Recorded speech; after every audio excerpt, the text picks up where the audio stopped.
అందరికీ నమస్కారం. ముందుగా ఈ వీడియోకి ఒక లైక్ కొట్టి మన ఛానల్ని సబ్స్క్రైబ్ చేసుకోండి.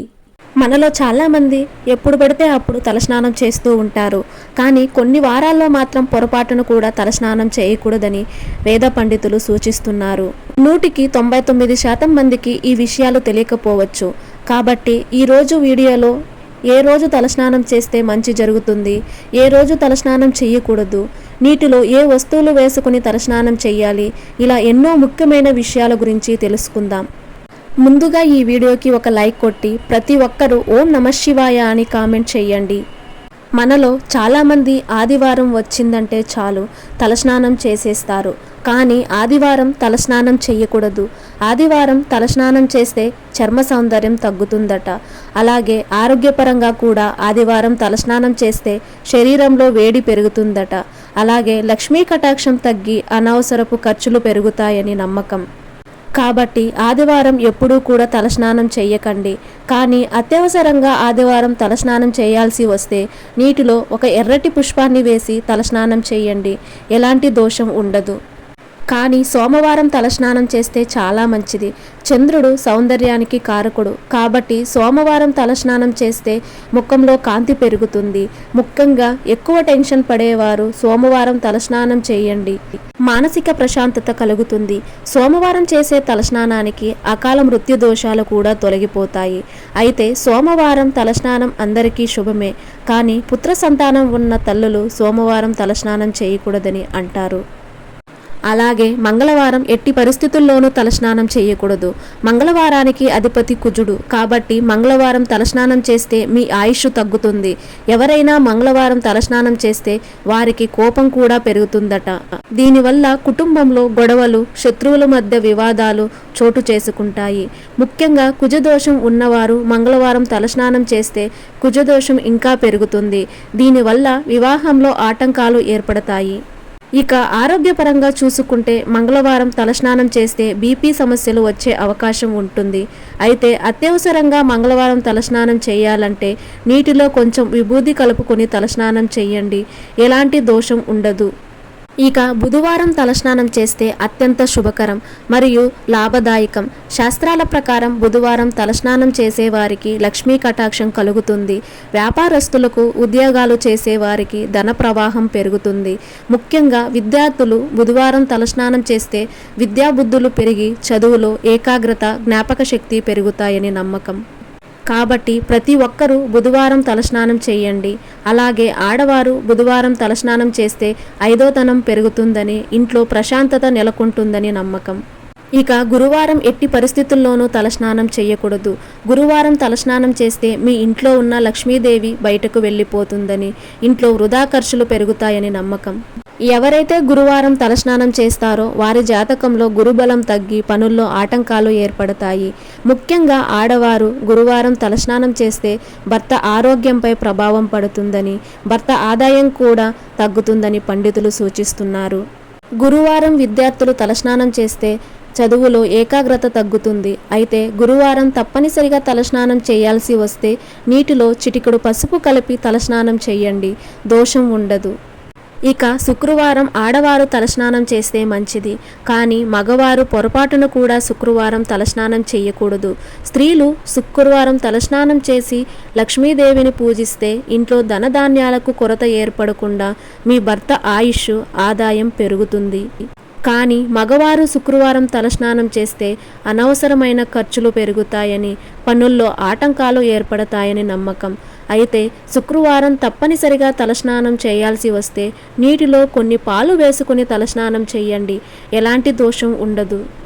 ఇక మీరు ఏ రోజు తలస్నానం చేసినా చేయకపోయినా శనివారం ప్రతి ఒక్కరూ తలస్నానం చేయాల్సిందే. శనివారం అంటేనే అదృష్టాన్ని తెచ్చిపెట్టే రోజు. శనివారం తలస్నానం చేస్తే ఆయుష్ పెరుగుతుందట.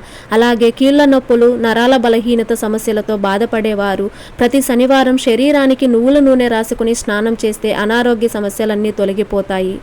కాబట్టి శనివారం తలస్నానం చేస్తే అన్ని విధాలుగా బాగా కలిసి వస్తుంది. ఇక తలస్నానం చేసేటప్పుడు నేరుగా తలపైన నీళ్లు పోయకూడదు. దీనివల్ల మెదడులోని నరాలు దెబ్బతినే ప్రమాదం ఉంది. మొదటగా పాదాలు, తర్వాత మోకాళ్ళు, భుజాలు తడిపాక చివరగా తలపైన నీళ్లు పోయాలి. అప్పుడే ఆరోగ్యానికి మంచిది. ఇక సాయంత్రం 5 నుండి 7 గంటల మధ్యలో అంటే ప్రదోష కాలంలో స్నానం చేయకూడదు. దీనివల్ల మీ ఇంటి సంపద హరించుకుపోతుంది. ఇక ఇంట్లో స్నానం చేసేటప్పుడు నీటిలో ఏ వస్తువులు వేసుకుని స్నానం చేస్తే ఎలాంటి శుభ ఫలితాలు కలుగుతాయో తెలుసుకుందాం. ఆదివారం స్నానం చేసేటప్పుడు నీటిలో ఎర్రటి పుష్పం వేసుకుని స్నానం చేయండి. దీనివల్ల మీ జాతకంలో సూర్యబలం పెరిగి ఆయురారోగ్యాలు అష్టైశ్వర్యాలు కలిసి వస్తాయి. అలాగే సోమవారం నాడు నీటిలో కొన్ని పచ్చిపాలు వేసుకుని స్నానం చేస్తే మానసిక ఆందోళన తగ్గి ప్రశాంతత కలుగుతుంది. నిద్రలేని సమస్యలు కూడా తొలగిపోతాయి. ఇక మంగళవారం రోజున పుట్టమట్టిని నీటిలో వేసుకుని స్నానం చేస్తే అప్పుల బాధలు తొలగిపోతాయి. భూలాభం కూడా కలిసి వస్తుంది. అలాగే బుధవారం రోజున నీటిలో యాలకులు వేసుకుని స్నానం చేస్తే తెలివితేటలు జ్ఞాపక శక్తి పెరుగుతాయి. అలాగే ప్రతి గురువారం నీటిలో పసుపు కలిపి స్నానం చేయండి. ధనపరంగా బాగా కలిసి వస్తుంది. అలాగే ప్రతి శుక్రవారం నాడు నీటిలో కొంచెం పెరుగు వేసుకుని స్నానం చేయండి. భార్యాభర్తల మధ్య గొడవలు లేకుండా ఉంటాయి. అలాగే వాహన ప్రాప్తి కలుగుతుంది. అలాగే ప్రతి శనివారం నీటిలో నల్ల నువ్వులు వేసుకుని స్నానం చేస్తే శని దోషాలన్నీ తొలగిపోతాయి. ఇక రాత్రిపూట ఎట్టి పరిస్థితుల్లోనూ తలస్నానం చేయకండి. రాత్రిపూట తలస్నానం చేస్తే మీ ఇంట్లోకి దరిద్ర దేవత అడుగు పెడుతుంది. తలస్నానం చేసేవారు సూర్యుడు రాకముందే తెల్లవారుజామున చేసేయండి.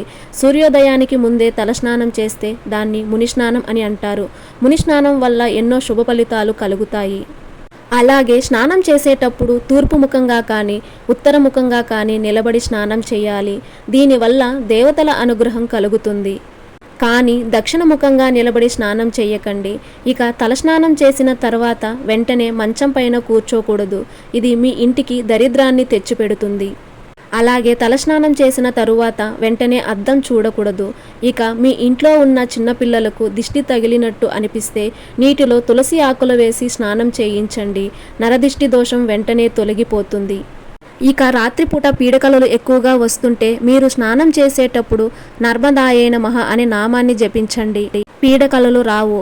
అలాగే స్నానం చేసేటప్పుడు వరుసగా 3 సార్లు గంగా అని ఉచ్చరిస్తే 3 జన్మల పాపాలు హరిస్తాయని పురాణాలు చెబుతున్నాయి. అలాగే తలస్నానం చేసిన తర్వాత వెంటనే జుట్టు ముడి వేయకూడదు. జుట్టు పూర్తిగా ఆరిన తర్వాత ముడి వేయాలి. తడి జుట్టుతో జడ వేసుకుంటే ప్రతికూల శక్తి పెరుగుతుంది. అలాగే తడి జుట్టును దువ్వెనతో దువ్వకూడదు. అలాగే తలస్నానం చేసిన తర్వాత జుట్టు నుండి కారే నీళ్లు ఇంట్లో పడకూడదు. దీనివల్ల మీ ఇంట్లోకి వెంటనే దరిద్ర దేవత అడుగు పెడుతుంది. ఇక పౌర్ణమి మరియు గ్రహణ సమయంలో స్నానం చేసిన తర్వాత పేదలకు ఏదైనా వస్తువును దానం చేయండి. గొప్ప పుణ్య ఫలితం లభిస్తుంది. ఇక మనలో చాలామంది నలుపు రంగు వస్త్రాలు ధరిస్తారు.